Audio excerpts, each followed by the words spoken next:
வேண்டாம் பிஜேபி வேண்டும் ஜனநாயகம் என்ற தலைப்பின் கீழ் நடைபெறக்கூடிய இந்த தெருமுனை கூட்டத்திற்கு வருகை தந்திருக்கக்கூடிய தோழர்களே, நண்பர்களே, சைதாப்பேட்டை வாழ்கின்ற உழைக்கின்ற மக்களே, வேண்டாம் பிஜேபி என்பதற்கான காரணம் என்ன? சில உதாரணங்களை நாம் பார்த்தோமானால், ஆசிஃபா என்ற ஒரு குழந்தையை பாலியல் வன்கொடுமை செய்து கொலை செய்கின்றார்கள்.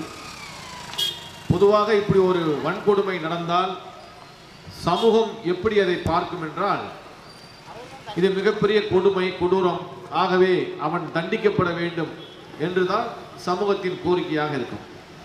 அவர்கள் கைது செய்யப்பட வேண்டும், தண்டிக்கப்பட வேண்டும் என்றுதான் மொத்த சமுதாயமும் பேசும். ஆனால் இவர்கள் என்ன செய்கின்றார்கள்? அந்த பாலியல் வன்கொடுமை செய்த அந்த பொறுக்கிகளை பாதுகாக்கின்றார்கள். அவர்களை கைது செய்யக்கூடாது, விடுதலை செய்யுங்கள் என்று போராடுகின்றார்கள். இப்ப ஒரு ஆக்கிரமிப்பு இருக்கு, அந்த ஆக்கிரமிப்பை நாம் அகற்ற வேண்டும் என்றால் சட்டப்படி அனுமதி பெற்று அதை அகற்ற வேண்டும். ஆனால் அப்படியெல்லாம் கிடையாது. உத்தரப்பிரதேசத்தில் புல்டோசர் கலாச்சாரம் என்ற ஒன்றை புதிதாக கொண்டு வருகின்றார்கள். தனக்கு பிடிக்காத இஸ்லாமிய மக்களை, அவர்கள் குடியிருப்புகளை இடித்து தள்ளுவது, இது ஒரு புல்டோசர் கலாச்சாரம். எந்த விசாரணையும் கிடையாது, நியாயமும் கிடையாது. நீதிமன்றத்தில் ஒரு வழக்கு நடத்தியோ பண்ணியோ இல்லை முறையான நோட்டீஸ் கொடுத்தோ எந்த விதமான சட்டப்படியான அணுகுமுறைகளும் இல்லாமல் புல்டோசரை வைத்து இடித்து தள்ளி விடுவது. குஜராத்தில் 2002ஆம் ஆண்டு நடந்த இஸ்லாமிய மக்கள் மீதான படுகொலை, கோத்ரா ரயில் எரிப்பு சம்பவம், அதை ஒட்டி நடந்த படுகொலை என்பது வெளிப்படையாக அரசு அதிகாரிகளை, IAS, IPS போன்ற உயர் அதிகாரிகளை அழைத்து வைத்து பேசி முடிவெடுத்து அரசு நிறுவனத்தை கையில் வைத்துக் கொண்டு நடத்தப்பட்ட படுகொலை. அது திட்டமிட்டு அரசு எந்திரங்களை எல்லாம் பயன்படுத்தி ஒரு படுகொலையை நடத்துகின்றார்கள். இப்படி சமூகத்திற்கு, மனித குலத்திற்கு விரோதமான ஒரு சாமானிய மனிதன், நியாயத்தை வேண்டுகின்ற மனிதன், ஒரு ஜனநாயக பூர்வமாக வாழ வேண்டும் என்று நினைக்கின்ற மனிதன், எதையெல்லாம் செய்யக்கூடாது என்று நினைக்கின்றானோ, எதையெல்லாம் கெட்ட செயல்கள், சமூக விரோத செயல்கள் என்று நினைக்கின்றானோ, அதைத்தான் அவர்கள் நியாயம் என்று செய்கின்றார்கள். அதை செய்துவிட்டு சரி என்று அதை பரப்புகின்றார்கள். அதுதான் முக்கியமான விஷயம். புல்டோசரை வைத்து இஸ்லாமிய மக்களை, வீடுகளை இடிப்பது சரி என்று அந்த புல்டோசரை கொண்டு போய் ராஜஸ்தான்ல காமிச்சு ஓட்டு கேட்கிறான். ராஜஸ்தான் தேர்தல் பிரச்சாரத்தில், ராஜஸ்தான்ல நாங்க அதிகாரத்துக்கு வந்தா நாங்கள் இதெல்லாம் மக்களுக்கு செய்வோம், இல்ல காங்கிரஸ் கட்சி இப்படி மக்கள் விரோதமாக நடந்திருக்கு, மக்களுக்கு இதெல்லாம் செய்யல என்று மக்கள் நலன் சார்ந்த விஷயங்களை பேசி ஓட்டு கேட்பதற்கு பதிலாக புல்டோசரை காட்டி ஓட்டு கேட்கின்றார். அப்ப ஒரு சமூக விரோத, ஒரு பாசிச நடவடிக்கையை ஒரு சமூக கருத்தாக மாற்றுகின்ற செயல்களை அவன் வழிய வந்து செய்கின்றான். குஜராத்தில் நடத்தப்பட்ட இனப்படுகொலை, அதற்கு ஒத்துவராத அதிகாரிகள், எப்படி இனப்படுகொலை என்பது அரசு இயந்திரத்தை கையில் வைத்துக் கொண்டு நடத்தப்பட்டது என்று அந்த உண்மையை கூறிய அதிகாரிகள், அந்த கொடூர சம்பவத்திற்கு ஒத்துழைக்காத அதிகாரிகள் இன்று சிறையில் இருக்கின்றார்கள். இது என்ன பிரச்சனை இருக்கின்றது? நடந்த சம்பவத்தை ஒருவர் வெளிப்படையாக சொல்லுகின்றார். ஒரு சட்டவிரோதமான ஒரு இனப்படுகொலை நடவடிக்கைக்கு ஒத்துழைக்க மறுக்கின்ற அதிகாரியை, அந்த உண்மையை சொன்ன அதிகாரியை சிறையில் வைக்கின்றார்கள். சம்பந்தமே இல்லாத ஒரு குற்றச்சாட்டை சுமத்தி, எங்கோ ஒரு லாக்அப் கஸ்டடியில் நடந்த ஒரு கொலையை சம்பந்தப்படுத்தி, அந்த மாவட்ட காவல் கண்காணிப்பாளராக இருந்த ஒரு அதிகாரியை தூக்கி உள்ள வைக்கிறான்னு சொன்னா, இவன் எப்படிப்பட்ட சர்வாதிகார முறையிலும் ஒரு ஜனநாயக படுகொலை செய்து ஒரு பாசிச நடவடிக்கையவே சமூக நடவடிக்கையாக சமூக கருத்தாக மாற்றி இன்று ஆட்சி செய்து வருகின்றார்கள். இதுதான் மிக முக்கியமான விஷயம். இப்ப நம்ம பகுதியில் சாதி என்பது நிரம்பி வழியுது. தமிழ்நாட்டில் ஒன்றும் அதுக்கு பஞ்சம் கிடையாது. ஆனாலும் சாதி வேண்டாம் என்று சாதி மறுப்பு திருமணங்கள் செய்கின்ற நடவடிக்கை இருக்கா இல்லையா என்றால் இருக்கின்றது. கிராமப்புறங்களை விட நகர்ப்புறங்களில் சாதியை பற்றி பேசுவது என்பது தயக்கம் காட்டுகின்ற, அது அசிங்கம் என்று நினைக்கின்ற அந்த பண்பு இருக்கின்றதா என்றால் இருக்கின்றது. அப்ப இஸ்லாமியர்கள் கிறிஸ்துவர்கள் என்ற வேறுபாடு இல்லாமல் அவரவர் மத நம்பிக்கையின் அடிப்படையில் அவரவர் கடவுளை கும்பிடுகின்றார்கள். இந்து கடவுளை கும்பிடுகின்றார், இஸ்லாமியர் இஸ்லாமிய கடவுளை கும்பிடுகின்றார், கிறிஸ்துவர் கிறிஸ்துவ கடவுளை கும்பிடுகின்றார். ஆனால் நாம் எல்லோரும் சகோதரர்கள் என்று அந்த நட்பு ரீதியாக இருக்கின்றதா, பழகுகின்றோமா இல்லையா என்றால் ஆம், பழகுகின்றோம். இப்படி ஒரு முற்போக்கான கருத்துக்கள் எங்கெல்லாம் சாதி பார்க்காமல் பழகுகின்றார்களோ, சாதியை சொல்ல அச்சப்படுகின்றார்களோ, மதம் பார்க்காமல் பழகுகின்றார்களோ, மதங்களை சகோதரத்துவத்துடன் பார்க்கின்றார்களோ, இதுவெல்லாம் தான் இந்த RSS பிஜேபிக்கு எதிரான நடவடிக்கை. இப்படிப்பட்ட ஒரு முற்போக்கான கூறுகள் அம்சங்கள் வளர வேண்டும் என்பதுதான் நமது ஆசை. இப்படி முற்போக்கான கூறுகள் வளர்ந்தால்தான் இந்த பாசிசம் என்பது என்ன என்பதை நாம் அடையாளம் காண முடியும். இதுதான் ஜனநாயகத்தின் கூறுகள் என்று நாம் சொல்கின்றோம். ஒருவன் கருத்தை அங்கீகரிக்க வேண்டும், ஒருவன் மதத்தை அங்கீகரிக்க வேண்டும், ஒருவனுடைய சொந்த நடவடிக்கை செயல்பாடை சமூகத்திற்கு எதிரானதாக இல்லாமல் இருந்தால் அதை அங்கீகரிப்பதுதான் ஜனநாயகம். ஆனால் இதையெல்லாம் கூடாது என்பதுதான் RSS பிஜேபியினுடைய சித்தாந்தம். RSS பிஜேபியினுடைய அந்த கனவு என்ன? அதுதான் இந்து ராஷ்டிர கனவு. இந்து ராஷ்டிரம் என்று சொல்லக்கூடிய ஒரு ராஜ்யத்தை, இந்து ராஜ்யத்தை நிறுவ வேண்டும். ஒரு மன்னர் ஆட்சிக்கு உட்பட்ட ஒரு தேசமாக இந்தியாவை மாற்ற வேண்டும். ஒரு மன்னரின் அதிகாரத்தின் கீழ் உள்ள தேசமாக இந்தியாவை மாற்ற வேண்டும். 24 மாநிலம் 26 மாநிலம் அதெல்லாம் கூடாது. தமிழ்நாடு, கர்நாடகா, கேரளா என்று தனித்தனி மாநிலங்கள், ஒவ்வொரு மாநிலத்துக்கும் பிரத்யேகமான உரிமைகள், ஒவ்வொரு மாநிலத்திற்கும் மொழி இருக்கின்றது, கலாச்சாரம் இருக்கின்றது, பண்பாடு இருக்கின்றது, அதுவெல்லாம் கூடாது. ஆகவே பல்வேறு தேசிய இனங்கள், மதம் இவையெல்லாம் ஒன்றாக இருப்பதுதான் இந்தியா என்று சொல்லக்கூடிய ஒரு நாடு என்று சொல்கின்றோம். அப்ப ஒவ்வொரு தேசிய இனங்களும் பாதுகாக்கப்பட வேண்டும், ஒவ்வொரு மொழியும் பாதுகாக்கப்பட வேண்டும், ஒவ்வொரு தேசிய இனங்களின் கலாச்சாரம் பண்பாடு என்பது பாதுகாக்கப்பட வேண்டும். அப்படி பாதுகாக்கப்பட்டால்தான் ஜனநாயகம். ஆனால் இதெல்லாம் கூடாது என்பதுதான் RSS பிஜேபியுடைய சர்வாதிகாரம், பாசிசம். அப்ப இந்து ராஷ்டிரம் என்ற ஒரு பேரரசின் கீழ் இந்தியாவை கொண்டு வந்து நிறுத்துவது, அதற்கு தடையாக இருக்கக்கூடிய அனைத்து சட்டங்களையும் உரிமைகளையும் வடிவங்களையும் தகர்த்தெறிவது. இன்னும் சொல்ல போனால் ஒரு மாநிலம் என்பது ஒரு மாவட்டத்திற்கு உரிய அதிகாரமா மட்டும் இருந்தால் போதும். அப்ப டெல்லியை தலைமையிடமாக கொண்டு ஒரு பேரரசை நிறுவி, டெல்லியோ ஏதோ ஒன்று, அயோத்தியோ ஏதோ ஒரு தலைநகரத்தை கொண்டு அவன் ஒரு பேரரசை நிறுவி அதன் கட்டுப்பாட்டின் கீழ் வைத்துக் கொள்ள வேண்டும் என்பதுதான் அவனுடைய நோக்கம். ஒரே கலாச்சாரம், ஒரே பண்பாடு. இந்துத்துவம் தான் கலாச்சாரம், பண்பாடு. என்ன இந்துத்துவம் என்பது? இந்துத்துவ கலாச்சாரம் என்ன? இந்து மத கலாச்சாரம் என்றால் என்ன? சாதி இருக்க வேண்டும். ஒவ்வொரு சாதிக்கும் ஒவ்வொரு தொழில் இருக்கின்றது, ஒவ்வொரு சாதியும் ஒவ்வொரு இடத்தில் இருக்க வேண்டும். அந்த சாதியை விட்டு இன்னொரு சாதியில திருமணம் முடிக்க கூடாது. ஒவ்வொரு சாதியும் படிக்கிறதுக்கும் ஒரு சாதி இருக்கு, கூலி வேலை செய்யறதுக்கும் ஒரு சாதி இருக்கு, அதாவது புணந்தோண்டி புணத்தை எரிக்கிறதுக்கும் ஒரு சாதி இருக்கு. இப்படி அந்தந்த சாதிக்கு உட்பட்ட அந்தந்த சாதிக்கு விதிக்கப்பட்ட வேலைகளை செய்ய வேண்டும். அதுதான் இந்து தர்மம், அதுதான் சனாதன தர்மம் சொல்றான். சாதிய இழிவுகளை சுமக்க வேண்டும் என்பதை அவன் தர்மம் என்று சொல்கின்றான்.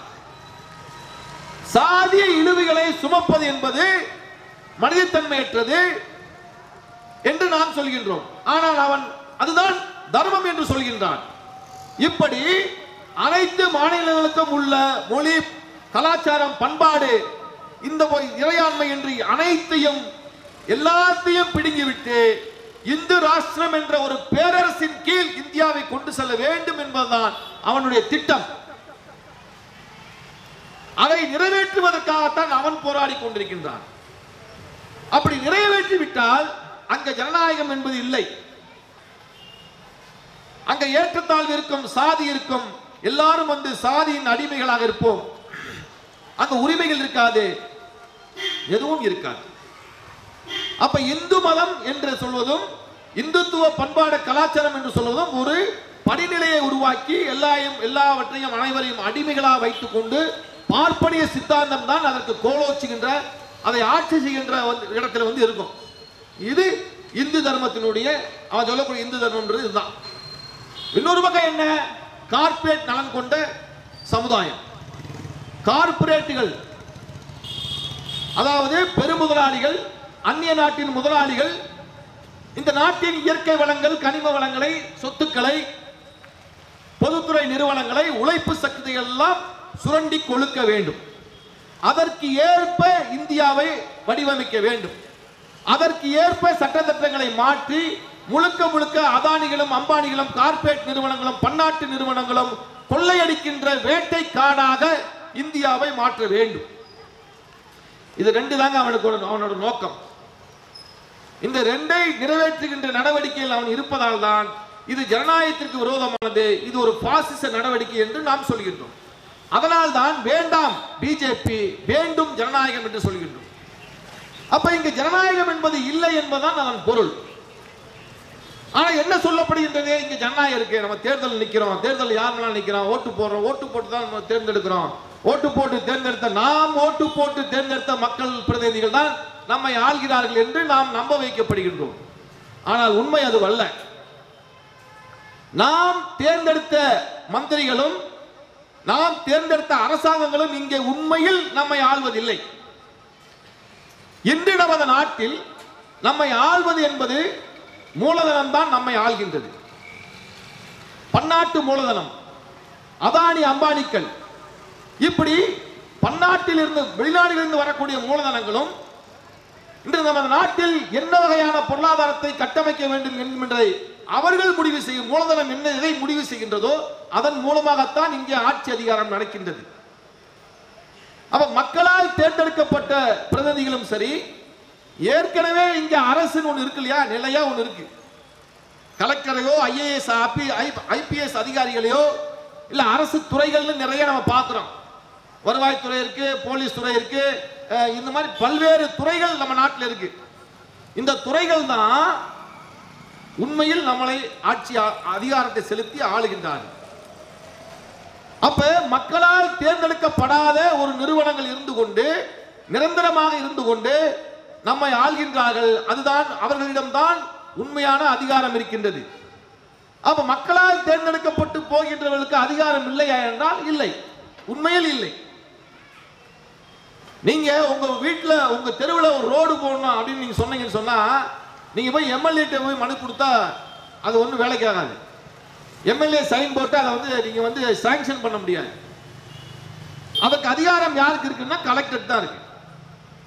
அப்ப அதுக்கான அதிகாரம் அதிகாரிகிட்ட இருக்கு. அப்ப நடைமுறைப்படுத்துகின்ற நம்ம நாட்டில் மக்களுக்கு என்ன வேண்டும் என்பதை, மக்களுக்கு என்ன தேவை என்பதையும் மக்களுக்கு என்ன செய்ய வேண்டும் என்பதையும் முடிவு செய்கின்ற அதிகாரம், நடைமுறைப்படுத்துகின்ற அதிகாரம் இந்த மக்களால் தேர்ந்தெடுக்கப்படாத அரசு பிரதிநிதிகள்கிட்ட தான் இருக்கு, இந்த அரசாங்கத்திடம் தான் இருக்கு. இது நிலையானது. இன்னைக்கு திமுக வரலாம், நாளைக்கு அண்ணா திமுக வரலாம், எத்தனையோ கட்சிகள் மாறி மாறி வரலாம். ஆனா எத்தனை கட்சிகள் மாறி மாறி நீங்கள் தேர்ந்தெடுத்து அனுப்பினாலும், ஆனால் இங்கே உங்களுக்கு அதிகாரம் உள்ள அமைப்பாக எப்போதும் நீடிப்பது என்பது மக்களால் தேர்ந்தெடுக்கப்படாத இந்த அரசு உறுப்புகள் தான். அப்ப இதைத்தான் என்ன சொல்கின்றோம் என்றால் இரட்டை ஆட்சி முறை என்று சொல்கின்றோம். ரெண்டு ஆட்சி முறை இருக்கின்றது. ஆனால் இந்த இரட்டை ஆட்சி முறை மக்களால் தேர்ந்தெடுக்கப்பட்ட பிரதிநிதிகளை கொண்ட ஒரு அரசு, மக்கள் தேர்ந்தெடுக்கப்படாத அதிகாரிகளை கொண்ட ஒரு அரசு. இந்த இரட்டை ஆட்சி முறை என்பது மக்களால் தேர்ந்தெடுக்கப்பட்ட பிரதிநிதிகளை விட அதிக அதிகாரம் கொண்டதாக மக்கள் தேர்ந்தெடுக்கப்படாதவர்கள் இருக்குங்க. அதனாலதான் இன்னைக்கு தமிழ்நாட்டில் பாத்தீங்கன்னா கவர்னர் அந்த ஆட்டம், கவர்னர் சுயமாக எந்த முடிவு எடுக்கிறார்ல, எங்க வேணாலும் போறார்ல. எங்க மக்கள் பிரதிநிதிகள் அங்க சட்டசபையில் நிறைவேற்றக்கூடிய தீர்மானங்களை கையெழுத்து போட முடியாது, பரிந்துரைக்க முடியாதுன்னு சொல்லி கீழே போட்டு உட்கார்ந்துக்கிறார்ல. அப்ப நீங்க போய் நீதிமன்றத்தில் போய், உச்ச நீதிமன்றத்தில் போய் முறையிட்டு தான் அந்த தீர்மானங்களை வந்து நீங்க கவர்னர்கிட்ட சொல்லுங்க, அவரை கொஞ்சம் பரிந்துரைக்க சொல்லுங்க அப்படின்னு சொல்ல வேண்டிய அவல நிலைக்கு நம்ம தள்ளப்பட்டிருக்கோம்ல. அப்ப கவர்னர் என்பவர் எப்படி நம்ம ரப்பர் ஸ்டாம்ப்னு சொல்ல முடியும்? அப்ப இப்படிப்பட்ட கவர்னர் என்பவர் ஒரு அரசுடைய பரிந்துரைகளை தடுத்து நிறுத்த முடியும் என்று சொன்னால் அந்த கவர்னருக்கு அதிகாரம் இருக்கின்றதா இல்லையா? அப்ப நீதிமன்றம் என்ன சொல்லணும்? நீ கவர்னர், அவன் போட்ட தீர்மானத்தை, சட்டசபையில் போட்ட தீர்மானத்தை பரிந்துரைக்க வேண்டியதும் அதை அங்கீகரிக்க வேண்டியது மட்டும்தான் உன் வேலை. அதை விட்டுட்டு வேற வேலை நீ ஏன் பாக்குறேன்னு சொல்லி உனக்கு 6 மாசம் சிறை தண்டனை உள்ள போன்னு சொல்லி நீதிமன்றம் சொல்லியிருக்கா? உனக்கு அதிகாரம் கிடையாது. நீ யாரு? கவர்னர். நீ ஒரு ரப்பர் ஸ்டாம்ப். நீ எதுக்கே தேவையில்லாம அந்த மசோதா மேல தலையிடுற நீ அப்படின்னு சொல்லி நீதிமன்றம் சொல்லி தண்டிச்சிருக்கா? என்ன சொல்லுது நீதிமன்றம்? நீங்க வந்து கவர்னர் கூப்பிட்டு பேசுங்கன்னு சொல்லு. என்ன நீதி இது? என்ன சட்டம் இருக்கின்றது? கவர்னர் தப்பு பண்ணிருக்காயா? ஒரு அரசாங்கம் முடிவு செய்த தீர்மானங்களை அவன் வந்து பெட்டகஸ் கீழே போட்டு உட்கார்ந்து இருக்காயா? அதை பரிந்துரைக்க மாட்டாயா? கவர்னர் வந்து தவறு செய்திருக்கின்றார். ஒரு அரசின் தீர்மானங்களை குப்பையில் தூக்கி போட்டிருக்கின்றார். அவர் குற்றவாளி. ஏன் இந்த குற்றவாளியை நீதிமன்றம் தண்டிக்க தயங்குகிறது? அப்படி என்றால் கவர்னருக்கு அதிகாரம் இருக்கின்றது என்பதுதானே அர்த்தம். போய் பேசி தீர்த்துங்க கவர்னர். நீ எதுக்கு அந்த உத்தரவு? அது என்ன உனக்கு? ஏன் பேசி தீர்க்கணும் கவர்னர் போய்? நானு யார் கவர்னர்? யார் தேர்ந்தெடுத்தா உன்னைய என்று நாம் கேள்வி கேட்கின்றோமா? என்று நாம் மக்கள் இந்த பார்வைகள் இந்த கவர்னரை பார்க்கின்றோமா? நீதிமன்றம் பார்க்காது. அப்ப நீதிமன்றம் அவரை ஏன் குற்றவாளி என்று அறிவிக்கவில்லை? மன்சூர் அலிகான் போய் நான் வந்து தவறு செய்யல, திரிசா மேடத்தை நான் தப்பா பேசல, ஆகவே என் பேருக்கு களங்கம் விளைவிப்பதாக எல்லாரும் அவதூறா பேசுறாங்கன்னு போய் ஒரு பொதுநல வழக்கு போடுறாரு. நஷ்டீடு 8 வழக்கு போடுறாரு. வழக்கு போட்டா நீதிமன்றம் என்ன சொல்லணும்? அதெல்லாம் ஒண்ணும் இல்லையா, நீ அப்படிலாம் ஒண்ணு செய்யல பண்ணல அப்படின்னு தள்ளுபடி தானே பண்ணணும். அவர் போடுறாருங்க வழக்கு, அவருக்கு உரிமை இருக்கு, போடுறாரு. அப்படிலாம் ஒண்ணு வராதுங்கன்னு தள்ளுபடி பண்ண வேண்டிய நீதிமன்றம். ஆனா என்ன செய்யுது நீதிமன்றம்? அவருக்கு 1 லட்சம் ரூபாய் பெனால்டி போடுறான். மன்சூர் அலிகானுக்கு 1 லட்சம் ரூபாய் பெனால்டி போடுற நீதிமன்றம் எதற்காக? கவர்னருக்கு ஒண்ணு கூட செய்யல. நீ பேசி தீக்க சொல்ற, பேசிக்கங்கன்ற. என்ன பேசுறது? மாமா மச்சானாவ பொண்ணுங்க கேட்கிறமா வந்துட்டு போய் பேசி தீக்கிறதுக்கு நீதிமன்றம் எங்க இருக்குங்க? ஆகவே இந்த கவர்னர் என்பவரும் அரசு உறுப்பு என்பதும் மக்களால் தேர்ந்தெடுக்கப்பட்ட பிரதிநிதிகளுக்கு கட்டுப்படாமல் வேலை செய்கின்றதா இல்லையா? ஈடின்னு ஒண்ணு வச்சிருக்கான்ல, ஈடின்னு ஒரு வேட்டனையை வச்சுக்கிட்டு தமிழ்நாட்டுக்குள்ள புழுது விளையாடுறான்ல மத்திய அரசு. தமிழக அரசு அவன் போட மயிலிட்டு மதிக்காம உள்ள வந்து யார வேணாலும் பிடிக்கிறான், யார் வேணாலும் கேஸ் போடுறான், யார வேணாலும் விசாரிக்கிறான்ல. இப்படி இருக்கின்றது. இவர்களை யார் தேர்ந்தெடுத்தது? இவர்கள் மக்கள் கட்டுப்பாட்டில் இருப்பவர்கள் அல்ல. ஆகவே இவன் என்ன வேணாலும் செய்யலாம். ஒரு ஐஏஎஸ் ஐபிஎஸ் இல்ல அரசு அலுவலர்களோ அதிகாரிகளோ இவர்கள் மக்களுக்கு பொறுப்பானவர்கள் அல்ல. மக்களுக்கு அக்கௌண்டபிலிட்டி, அதாவது மக்களுக்கு பொறுப்பாக பதில் சொல்கின்ற கடமையும் நிலைமையும் அவர்களுக்கு இல்லை. அவன் என்ன வேணாலும் செய்வான். நீங்க யாரும் ஒண்ணும் கொடுக்க முடியாது. அவனை உனக்கு சஸ்பெண்ட் பண்றதுக்கு, அவனை டிரான்ஸ்பர் பண்ணுறதுக்கு உனக்கு ஒன்றும் அதிகாரம் கிடையாது. ஏன்? மக்களால் தேர்ந்தெடுக்கப்பட்ட மந்திரிக்கு அதிகாரம் கிடையாது. ஆகவே மக்கள் பிரதிநிதிகள் என்பவர்கள் இங்க டம்மியா தான் இருக்கான், டம்மியா தான் இருக்கான். அதிகார குவிப்பு என்பது எங்க இருக்கின்றது என்றால் இந்த அரசு எந்திரத்திடம் தான் இருக்கின்றது. ஆகவேதான் ஆர்எஸ்எஸ் பிஜேபி யாரை பயன்படுத்தி எல்லா மாநில அரசுகளையும் ஒடுக்குகின்றான் என்றால் இந்த அரசு எந்திரத்தை பயன்படுத்தி தான் எல்லா மாநில அரசுகளையும் ஒடுக்குகின்றான். தனக்கு எதிராக வேலை செய்யக்கூடிய அனைத்து மாநில அரசுகளையும் எளிமையாக ஒடுக்குகின்றான். ஆகவே இந்த இரட்டை ஆட்சி முறையில் நாம் இருக்கின்றோம் என்பதை மறந்து விடக்கூடாது. இங்க எங்க ஜனநாயகம் இருக்கு? ஜனநாயகம் எங்க இருக்கு? மக்களுக்கு இங்க கிடையாது. அப்ப மக்களால் தேர்ந்தெடுக்கப்படாத, மக்கள் ஓட்டு போடல பண்ணல, நம்ம போய் கலெக்டர் நீ தான் கலெக்டர் அவன் சொல்லலங்க, அவன் அதிகாரம் பண்றான். இங்க இருக்கக்கூடிய கமிஷனர் நம்ம தேர்ந்தெடுக்கல, ஐபிஎஸ் அதிகாரி நான் தேர்ந்தெடுக்கல, நான் விரும்பல, ஆனா அவர் தான் அதிகாரம் பண்றாருங்க. அப்படி இருக்கும்போது இதுல எங்க ஜனநாயகம் இருக்கு? மக்களுக்கும் அதிகார வர்க்கத்துக்குமான உறவு என்ன? ஒண்ணுமே கிடையாது. அப்ப இப்படி மக்களால் தேர்ந்தெடுக்கப்படாத ஒரு பெரும் கூட்டம் இருந்து கொண்டு அனைத்து அதிகாரிகளையும் கையில் வைத்துக் கொண்டு மக்கள் மீது அதிகாரம் செலுத்துகின்றது. இதை தடுப்பதற்கோ கேட்பதற்கோ மக்கள் பிரதிநிதிக்கு அதிகாரம் இல்லை என்பது ஒரு விஷயம். ஆனால் இன்னொரு முக்கியமான விஷயத்தை நாம் பார்க்க வேண்டும். இன்று மழை வெள்ளம் வந்தது. மழை வெள்ளத்தில் பல்வேறு பிரச்சனைகள் பேசப்பட்டுச்சு. அதுல பொதுவாக மழை வெள்ளத்துக்கு என்ன காரணம் என்றால் அது ஒரு 3-4 தலைப்பா பேசுறாங்க. ஒன்னு திமுகவுக்கு ஆதரவா பேசுகின்ற ஒரு கூட்டம், இன்னொன்னு அதிமுகவுக்கு ஆதரவாக பேசுகின்ற, அதிமுக ஆதரவு எல்லாம் கிடையாது, அதிமுக எதிராக பேசுகின்ற ஒரு கூட்டம், பிஜேபிக்கு எதிராக ஆதரவாக பேசுகின்ற கூட்டம், இப்படி ஒரு கூட்டம் இருக்கு. அப்ப திமுக மேல பேசுறவங்க எல்லாம் 4000 கோடி எங்க, 4000 கோடி வடிகால செலவு பண்ணுங்க கணக்கு அமைன்றது, இல்ல நீ முன்கூட்டியே வந்து தடுக்கும் நடவடிக்கை எடுக்கல, நீங்க அதுக்கப்புறம் தான் வந்தேன்றது, இப்படி போகுது பிரச்சனைகள். ஆனா இந்த மழை வெள்ளத்திற்கும் இந்த அப்படி ஒரு சேதம் ஏற்படுவதற்கும் என்ன காரணம், இதற்கு அடிப்படை காரணம் என்ன என்று யாரும் பேசவில்லை. இன்றைக்கு அங்கே வேளச்சேரி, அங்க இருக்கக்கூடிய தாம்பரம், முடிச்சூர் பகுதிகளில் தான் அதிகமான வெள்ள நீர். பொதுவா சென்னை, பழைய சென்னைகள்ல பெரிய அளவில் வெள்ள நீர் தேங்கினாலும் அடிஞ்சு போகுது.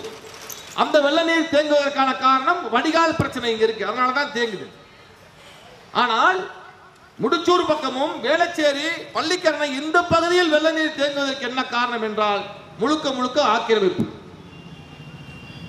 அப்ப சென்னையின் இந்த பகுதி என்பது ஒரு வடிகால், அங்க சதுப்பு நிலங்கள் இருக்கு, வடிகால் இருக்கு, பல்வேறு நீர்வழி தடங்கள் இருக்கின்றன. அப்ப நீர்வழி தடங்களையும் பள்ளிக்கரணை என்கின்ற சதுப்பு நிலங்களையும் இப்படி நீர் ஆதாரங்களை எல்லாம் அழித்து அதையெல்லாம் MMD அப்ரூவல் வாங்கி பட்டா போட்டு அதை பத்திரப்பதிவு செஞ்சு வித்ததுனாலதான் அங்கெல்லாம் நீர் போகிற இடத்துல எல்லாம் காங்கிரீட் காடுகள் முளைத்ததுனாலதான் இன்று அங்கே வெள்ளங்கள் தேங்குகின்றன, தண்ணீர் தேங்குகின்றன. அப்ப திமுக கொடுத்தா கொடுக்கலையா, திமுக தான் காரணம், அதிமுக தான் காரணம், பிஜேபி தான் காரணம் என்று பேசுவதல்ல அரசியல், அது உள்ள பிரச்சனை. ஏண்டா அங்கே நீர்நிலைகள் இருந்த இடத்துல, நீர்வழி தடங்கள் இருந்த இடத்துல, சதுப்பு நில காடுகள் இருந்த இடத்துல யாரா பட்டா போட்டு கொடுத்தது, எந்த அதிகாரா பட்டா போட்டு கொடுத்தான்? அப்ப எந்த ஆட்சியா இருந்துச்சு? ஒண்ணு திமுக இருந்திருப்ப, இல்லாட்டி அதிமுக இருந்திருப்ப, 2 பேரும் தான் ஆட்சி ஆள்றீங்க, வேற யாரும் கிடையாது. அப்ப 2 பேரும் ஆட்சி காலத்துல தான் நீங்க தான், உங்க அதிகாரி தான் அங்க பட்டா போட்டு கொடுத்துருக்கான், அங்க பத்திரம் போட்டு கொடுத்துருக்கான். இங்க மக்களை குறை சொல்வது அல்ல. மக்கள் சில அறிவாளிகள் பேசுறான், நீங்க போய் ஏன் வந்து அங்க பள்ளத்துல போய் வாங்கினீங்க, நீங்க ஏன் போய் நீர்நிலைகள்ல வாங்குறீங்க? ஏண்டா நான் மதுரையில இருந்து பிழைக்கிறதுக்கு வரேன் சென்னைக்கு, இங்க ஐடி கம்பெனில இன்ஜினியரிங் படிச்சுட்டு வேலை செய்யறேன், கொஞ்சம் துட்டு வருது, ஒரு இடம் வாங்கலாம்னு நினைக்கிறேன், எனக்கு பள்ளிக்கரணை சதுப்பு நிலமா, பள்ளிக்கரணைக்கு பக்கத்துல இருக்குது சுடுகாடா ஏரியான்னு எனக்கு தெரியுமா? அதுக்குதானே நீ இருக்கு, அதுக்குதானே வருவாய்த்துறை இருக்கு, அதுக்குதானே பத்திரப்பதிவுத்துறை இருக்கு. நீ யாரா? நீ தான்டா பட்டா போட்டு கொடுக்குற. நீ என்ன சட்டத்திட்டங்கள் வச்சிருக்கியோ அந்த சட்டத்திட்டங்களுக்கு உட்பட்டு தான் நான் இடத்தை வாங்குறேன். அது நீர்வழித்தடமா, அது குளமா, அது என்னன்னு எனக்கு தெரியாது, உனக்கு தெரியும். நீ பட்டா போட்டு கொடுத்த உன் சட்ட திட்டங்களுக்கு கட்டுப்பட்டு அதற்கு உட்பட்டு தான் நான் இடத்தை வாங்கி வீடு கட்டினேன். என் மீது என்ன தவறு? அப்ப ஏரி புறம்போக்கையும் நீர்நிலைகளையும் நீர்வழி தடங்களையும் சதுப்பு நில காடுகளையும் பட்டா போட்டு கொடுத்த அரசாங்கம். இதை பற்றி யார் பேசுகின்றார்கள்? என்ன சொல்ற அறிவாளிகள்லாம்? வளர்ச்சி சார். என்ன வளர்ச்சி? எதிரா வளர்ச்சி?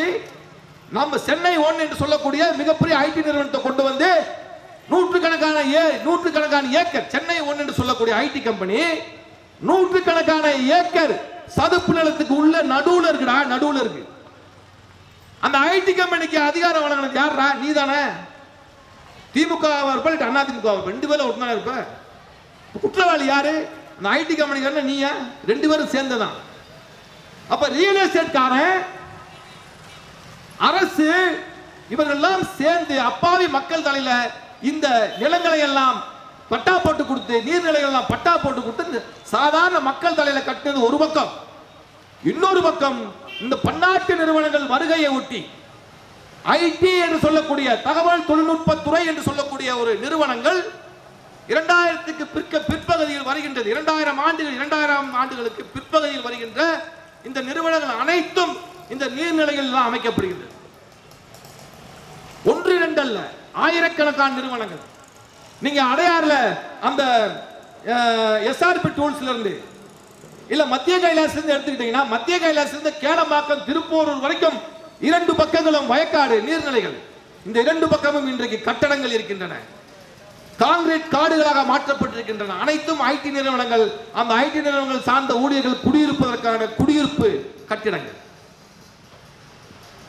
ஆக பன்னாட்டு மூலதனம் என்பது தன்னோட வசதிக்கு ஏற்ப நான் எங்கே தொழில் துவங்க வேண்டும், நான் தொழில் துவங்க இங்கதான தொழில் துவங்குவேன், அது ஏரியோ சதுப்பு நிலமோ அதை பற்றி எனக்கு கவலை இல்லை, எனக்கு இங்க இடவேடும் கேட்டத அதற்கேற்ப பட்டா போட்டு கொடுத்தது நீ. அப்ப பன்னாட்டு மூலதனத்தின் தேவைக்கேற்ப அவன் நலன் சார்ந்த விஷயங்களை செய்து கொடுப்பதற்காகவே நீங்க தான் அதை பட்டா போட்டு கொடுத்தீங்க. அது மட்டுமல்ல, இன்றைக்கு எல்லாம் பல்லாவரம் வரைக்கும் இருக்கக்கூடிய ரேடியல் சாலை, துறைப்பாகத்திலிருந்து பல்லாவரம் ரேடியல் சாலை, அதெல்லாம் 4-5 ஏரிகளை பிளந்து கொண்டு ரோடு வருது. 2 பக்கமும் ஐடி கம்பெனி இருக்கு, எல்லாம் குளம், எல்லாம் ஏரி. ஆகவே இதற்கு பின்னால் ஒரு அரசியல் இருக்கின்றது என்பதை எவனும் சொல்லுவதில்லை. தனியார் மயம், தாராளமயம், உலகமயம் என்று சொல்லக்கூடிய ஒரு புதிய பொருளாதார கொள்கை என்பது இந்தியாவில் புகுத்தப்பட்டு இன்று 25 ஆண்டுகளுக்கு மேல் ஆகிவிட்டது. இந்த 25 ஆண்டுகளாக அந்நிய மூலதனத்திற்கும் அதானி அம்பானிகளுக்கும் சேவை செய்கின்ற ஒரே வேலையை மட்டும்தான் ஆட்சியாளர்களும் அதிகாரிகளும் செய்து வருகின்றார்கள். என்ன வேலை?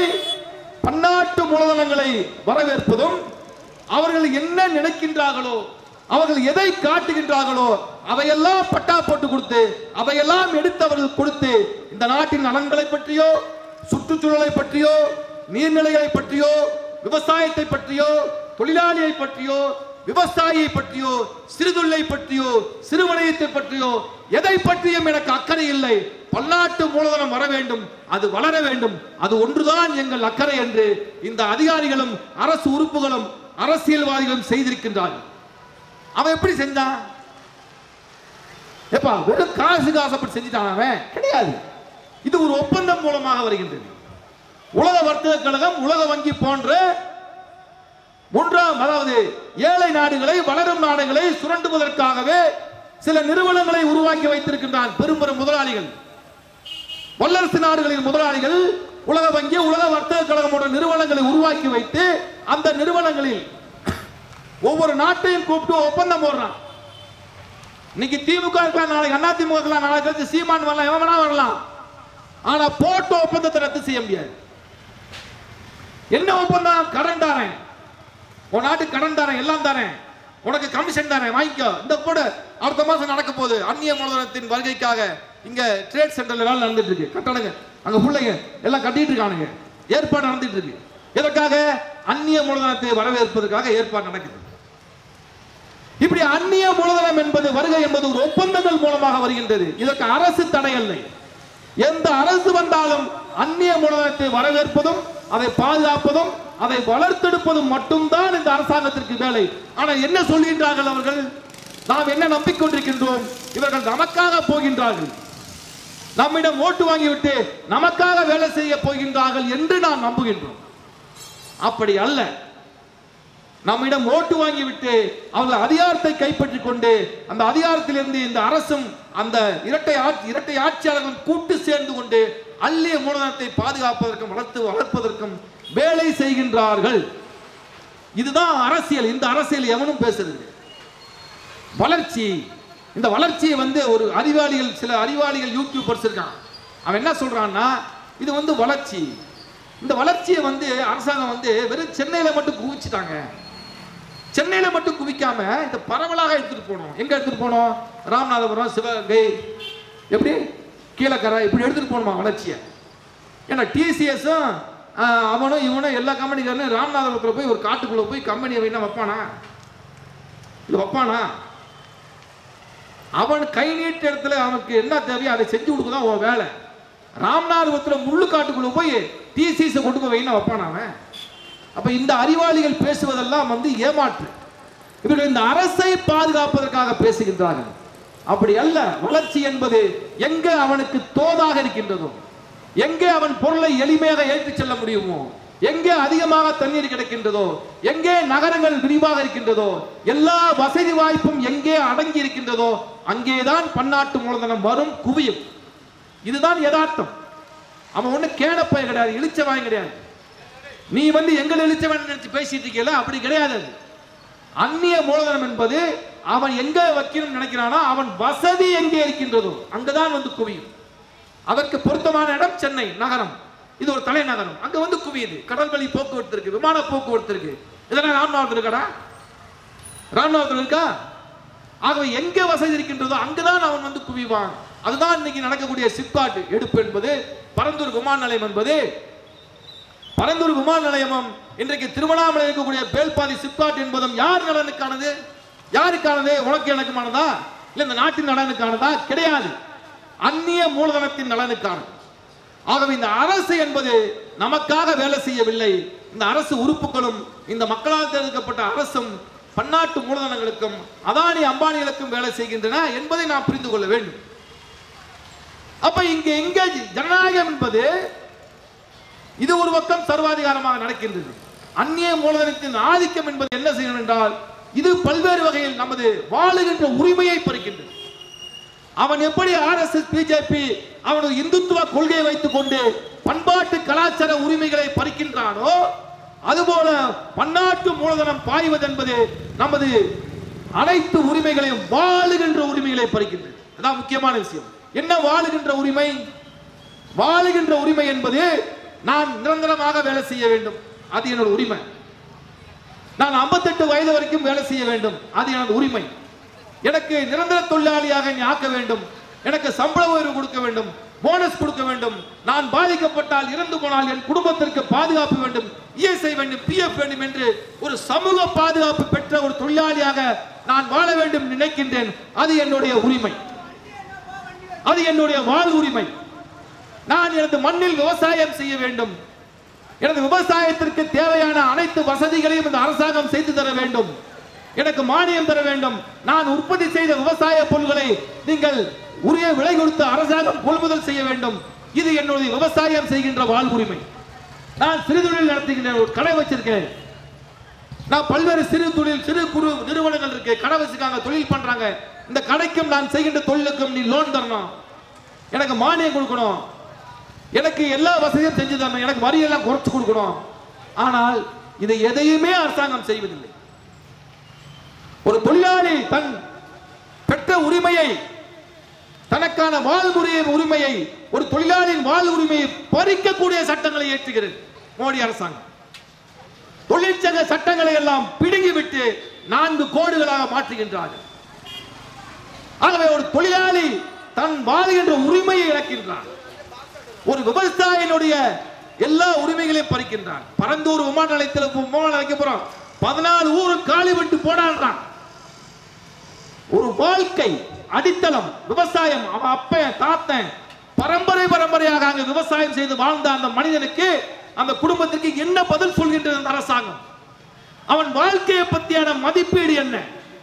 எங்கோ இருந்து ஒரு பன்னாட்டு நிறுவனம் வருகின்றான், எங்கோ இருந்து ஒரு வெள்ளாட்டு முதலாளி வருகின்றான் என்றால், நம்ம நாட்டில் இந்த மண்ணின் மைந்தர்களை உருக்குலைத்து அவனை சின்னாபன்னமாக்கி அவன் வாழ்விடத்திலிருந்து அவனை அப்புறப்படுத்துகின்றீர்களே, யார் தேச துரோகி? யார் தேச துரோகி? இந்த நாட்டின் மைந்தர்களை, மண்ணின் மைந்தர்களை அப்புறப்படுத்திவிட்டு அந்நிய மூலதனத்துக்கு, இன்னும் சொல்ல போனால் அந்நியனுக்கு கைக்கூலிகளாக செயல்படுகின்றீர்களே, யார் துரோகி? ஆகவே தோழர்களே, வேண்டும் ஜனநாயகம் என்பது இதெல்லாம். நான் ஒருத்தனை தேர்ந்தெடுக்கின்றேன் என்றால், ஒரு மக்கள் பிரதிநிதி என்றால் அவன் மட்டும்தான் அதிகாரம் கொண்டவனாக இருக்க வேண்டும். கலெக்டருக்கு அதிகாரம் கிடையாது. கலெக்டர் அதிகாரம் பண்ணக்கூடாது, IAS IPS அதிகாரம் பண்ணக்கூடாது. நான் தேர்ந்தெடுத்த மக்கள் பிரதிநிதியை சொல்வதைத்தான் கலெக்டரும் IAS IPS கேட்கணும். அவன் ஒரு வேலைக்காரன் மட்டும்தான். அவனுக்கு அதிகாரம் இருக்கக்கூடாது என்று நாங்கள் சொல்கின்றோம். அதே மாதிரி எம்எல்ஏ நான் தேர்ந்தெடுத்தனா, டேய் எம்எல்ஏங்க வா, இது திருமங்கலம் தொகுதின்னு சொன்னா திருமங்கலம் தொகுதி ஆபீஸ்ல நீ இருக்கணும். காலையில 10 மணிக்கு உன்னை சந்திக்க வந்தா நீ 10 மணிக்கு என்னை பார்க்கணும். 10 to 5 வரைக்கும் நீ நம்பர் போட்டு நீ டைம் போட்டு ஒட்டி அங்க உட்கார்ந்துருக்கு. நீ இன்னைக்கு சொல்றேன், எந்த எம்எல்ஏ ஆபீஸ்ல எம்எல்ஏ நீ டெய்லி போனா பார்க்க முடியும்? ஒருத்தரையும் பார்க்க முடியாது. அப்ப எம்எல்ஏ காலையில 10 மணிக்கு வந்தானா மக்கள் பார்க்கிறதுக்கு நீ கரெக்டா நிக்கணும். மக்கள் ஒரு மனுவை கொண்டு கொடுத்தாங்கன்னா அந்த மனுவை வாங்கி பார்த்துட்டு இந்த மனு மீது நான் 4 நாள்ல நடவடிக்கை எடுக்கிறேன் அல்லது நடவடிக்கை எடுக்க மாட்டேன். நீ என்ன சொல்ற? நடவடிக்கை எடுக்கணும் தான் நான் சொல்ல வரல. இந்த மனுவை வாங்கி பிரிச்சு பார்த்துட்டு இந்த பிரச்சனையை தீர்க்க முடியும் அல்லது தீர்க்க முடியாதுன்ற உண்மையை சொல்லணும். நீங்க அவ மக்கள் பிரதிநிதிகள் யாரா? எனக்கு பொறுப்புள்ளவனாக நான் கேள்வி கேட்பதற்கு பதில் சொல்லுவனாக நீ இருக்க வேண்டும். எந்த எம்எல்ஏ இருக்கா, எந்த கவுன்சிலர் இருக்கா, எந்த பஞ்சாயத்து தலைவர் அப்படி இருக்கா சொல்லுங்க. அப்ப நம்ம சொல்லக்கூடிய ஜனநாயகமா தான் மக்களால் தேர்ந்தெடுக்கப்பட்ட பிரதிநிதி மக்கள் இருக்கணும். நீ சொத்து சேர்க்க முடியாது, சொத்து சம்பாதிக்க முடியாது, உனக்கு சொத்து இருக்கக்கூடாது. சொத்து 10 பைசா சம்பாதிச்சுனா தூக்கி உள்ள போட்டு ஜெயில தான் இருக்கணும். இப்ப மக்கள் பிரச்சனையை தீர்க்கணும். தீர்க்க முடியல, ஏன் தீர்க்க முடியவில்லை என்று சொல்லணும். பதில் சொல்ல கடமைப்பட்டவனாக மக்கள் பிரதிநிதி இருக்கணும். அவன் உத்தரவு போட்டால் கலெக்டர் வேலை செய்யணும், அவன் உத்தரவு போட்டால் ஆர்டிஓ வேலை செய்யணும், அவன் உத்தரவு போட்டால் போலீஸ்காரன் வேலை செய்யணும். இதுதான் ஜனநாயகம். அதே போல் தேர்ந்தெடுக்கப்பட்ட பிரதிநிதி தப்பு பண்ணினா நான் எந்த நேரமும் உன்னை கூப்பிடுறதுக்கு, உன்னை திருப்பி அழைப்பதற்கும், உன்னை தண்டிப்பதற்கும் மக்களுக்கு அதிகாரம் வேண்டும். இப்ப என்ன நிலைமை? நீ தேர்ந்தெடுத்துட்டு 5 வருஷம் அவனுக்கு கிட்ட கூட நீங்க போக முடியாது. அவன் எங்கேயோ போயிடுவான். எங்க இருப்பான், எந்த ஹோட்டல்ல தங்கி தண்ணி அடிச்சிட்டு இருப்பான்னு எவனுக்கு தெரியாது. என்ன முள்ள மாதிரி தனம் பண்றான்னு எவனுக்கு தெரியாது. அப்புறம் 5 வருஷம் கழிச்சு பார்ப்பான், இந்த தொகுதியில போனா செல்லுபடி ஆகுமான்னு பார்ப்பான். இல்ல செல்லுபடி ஆகாதுன்னா வேற தொகுதியை மாத்திக்கிறான். எவ்வளவு வாய்ப்பு பாருங்க. மக்கள் பிரதிநிதி ஒருத்தர் தப்பு பண்றதுக்கும் அவன் தப்பு பண்ணிக்கொண்டே இருப்பதற்கும் எவ்வளவு வாய்ப்புகளை இந்த அமைப்பு முறை வழங்குகிறது. ஒரு எம்எல்ஏ என்பவன் தொடர்ந்து ஒரு தொகுதியிலே போட்டியிட வேண்டும் என்று அவசியம் இல்லை. இந்த தொகுதியை இன்னைக்கு ஏமாத்துவான், இந்த தொகுதி மக்களை ஏமாத்துவான், நாளைக்கு இந்த தொகுதியை விட்டுட்டு வேற தொகுதிக்கு போய்க்கலாம். இன்னைக்கு திமுக இருக்கான், நாளைக்கு அதிமுக போலாம். ஏன் இன்னைக்கே திமுக ஜெயிச்சுட்டு நாளைக்கு அதிமுக போலாம். அதிமுக போயிட்டு பிஜேபிக்கான ஒரு 10 கோடி ரூபாய் விட்டா பிஜேபிக்கும் போயிடலாம். இதுதான் நம்ம மக்கள் பிரதிநிதிகள் லட்சணம். இதுக்கு சட்டம் இடம் கொடுக்குதுல, சட்டம் இடம் கொடுக்குதா இல்லையா? காங்கிரஸ் கட்சியில ஜெயிச்சுட்டு பிஜேபிக்கு போலான்னு இது துரோகி தானே, துரோகம் இல்லையாது. இந்த துரோகத்தை செய்வதற்கு சட்டத்தை இடம் இருக்கு. இதுக்கு என்ன வெங்காயம் பேர் இருக்குன்னா ஜனநாயகம் பேரு. இதுக்கு பேர் சட்டமா? இதுக்கு பேர் நீதிமன்றமா? இதுக்கு பேர் அரசமைப்பா? என்ன அரசமைப்பு இது? ஆகவே மக்கள், நான் விவசாயி என்றால் எனது விவசாயத்திற்கு நீ பாதுகாப்பு அளிக்க வேண்டும். நான் விவசாயம் செய்து விளைவிக்கின்ற பொருளுக்கு என் வீட்டில் வந்து என் ஊர்ல வந்து என் பொருளை நீ கொள்முதல் பண்ண வேண்டும். அரசாங்கம் கொள்முதல் பண்ண வேண்டும். எனக்கு தேவையான மருந்து, யூரியா எல்லாத்தையும் நீ என் வீட்டில் என் ஊர்ல வந்து நீ கொடுக்கணும். எனக்கு தேவையான நீர்நிலைகளை பராமரித்து குளங்குட்டையை வந்து தூர்வாரி, கம்மாய தூர்வாரி எனக்கு 6 மாசத்துக்கு 8 மாசத்துக்கு தண்ணியை கொண்டு வந்து சேர்க்கிறது அரசாங்கத்தின் பொறுப்பு, வேலை. இன்னைக்கு என்ன நடக்குது? இருக்கிற ஏரியெல்லாம் மூடிட்டே வர. அப்ப விவசாய பதிராது. காஞ்சிபுரம் மாவட்டம்ன்றதும் திருவள்ளூர் மாவட்டம்ன்றது காலகாலமாக விவசாயம் நடந்து ஊராது. காலகாலமாக விவசாயம் செய்வதற்காகவே இயற்கையால் வடிவமைக்கப்பட்ட ஊராது. 6000 7000 ஏரிகள் இருக்கின்றது. போடா, எனக்கு தேவை பன்னாட்டு மூலம் எல்லா ஏரியும் மூடிட்டான். அப்படி எல்லா ஏரியும் மூடினது விளைவுதான் நம்ம இன்னைக்கு தண்ணியில மிதக்கணும். அப்ப இயல்பாக இந்த பூமி எப்படி இருக்கின்றதோ அந்த இயல்புக்கு மாறான உற்பத்தி தான் இந்த அழிவுக்கு காரணம். டேய், இது உண்டாய் கம்பெனியா? வாடா, ராமநாதபுரம் மாவட்டம் இருக்கு, அங்க விவசாயம் நடக்காது, புறம் முள்ளுக்காடா தான் இருக்கு. நீ தயவு செய்து அங்க போய் கம்பெனி போட்டுக்கோ. அங்க நிறைய பேர் விவசாயம் இல்ல, மக்களுக்கு வேலை இல்ல, அங்க இருக்க மக்களுக்கு வேலை விடு அப்படின்னு நீ சொன்னேன்னா நீ குறைந்தபட்ச மக்களுக்கானவன் அர்த்தம்.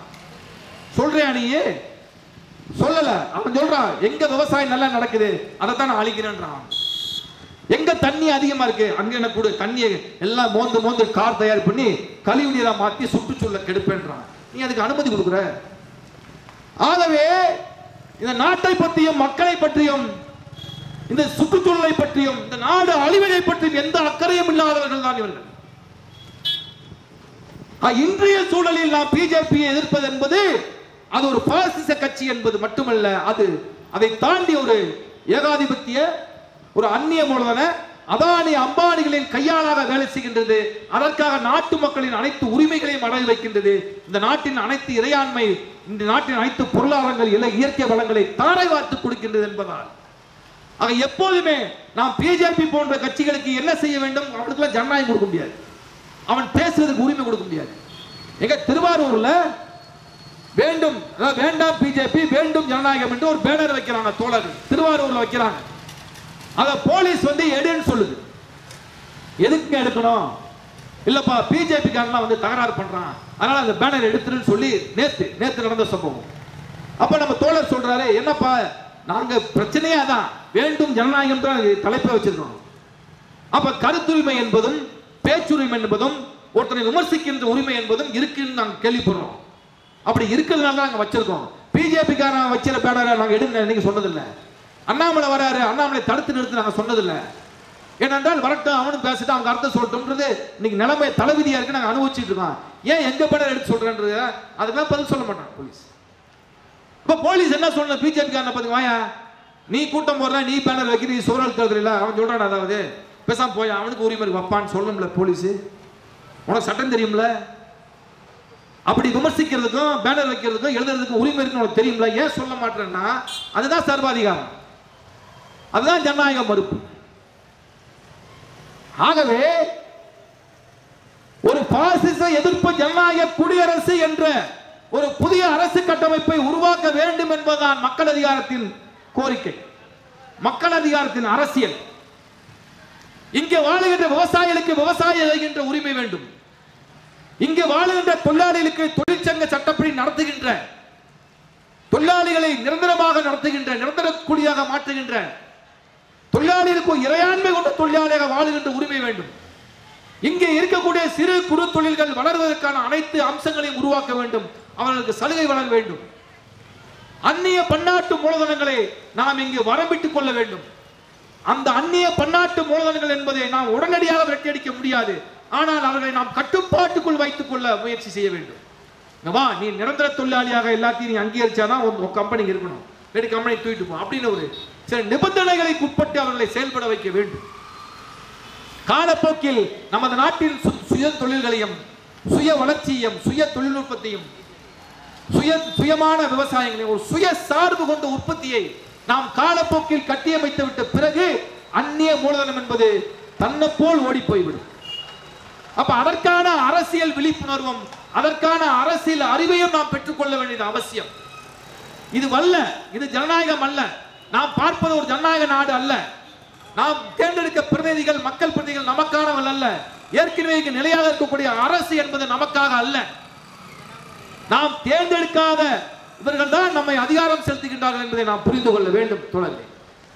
ஆகவே மக்கள் பிரதிநிதி என்று ஒருவன் தான் இருக்க வேண்டும். அவன் மக்களுக்கு கட்டுப்பட்டவனாக இருக்க வேண்டும், மக்கள் கோரிக்கைகளை நிறைவேற்றுவனாக இருக்க வேண்டும், அவன் லஞ்ச லாவண்ய ஊழல்களில் ஈடுபடாமல் இருக்க வேண்டும்.